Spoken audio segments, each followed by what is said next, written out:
I would like them to own a bit more of the decisions they make. I think they're doing a lot of the right things, but sometimes, when we hear about the economy or when we hear about winter fuel payment or with the latest decision on the Chagos Islands, it's framed as if it's a decision that they didn't really have any choice but to do. Whereas I think that governments should assert what their choices are. They should be about saying, we've made this decision and here's the reasons why. And when I think of former prime ministers who've succeeded in the UK, it's when they make those hard arguments. And it's fascinating. I was really struck by Patrick Maguire's column in the Times today, really arguing that if the Prime Minister can't define the purpose of this Labour government, he'll find others are eager to do it instead. It is striking, isn't it, that we just still don't know what Keir Starmer and Labour really stand for.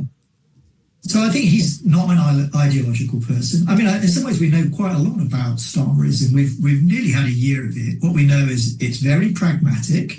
It's do what works. It's not ideological. It's trying to focus on the long term. I think we've seen in some of the global issues that actually being a normal, stable bloke is actually quite a helpful thing when you've got a world that's pretty crazy around you. But I agree that what I would like to see is a bit more of what I would call sort of meatloaf moments. That is where he sets out, what it is that he won't do.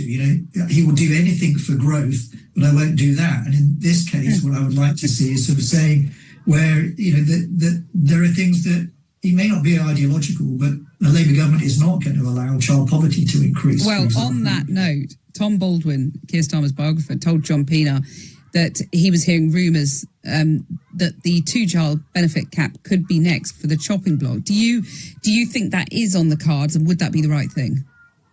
Well, I think the winter fuel payment was clearly an issue where, in focus group after focus group, in polling booth after polling booth, it is very clear to the government that nobody likes that policy and they've lost that argument. I don't think that is the case on the two-child cap, even though it's very popular in the Labour Party. I think outside of that, the public are not necessarily sold on the idea of completely removing the two-child cap. So I think it's slightly different.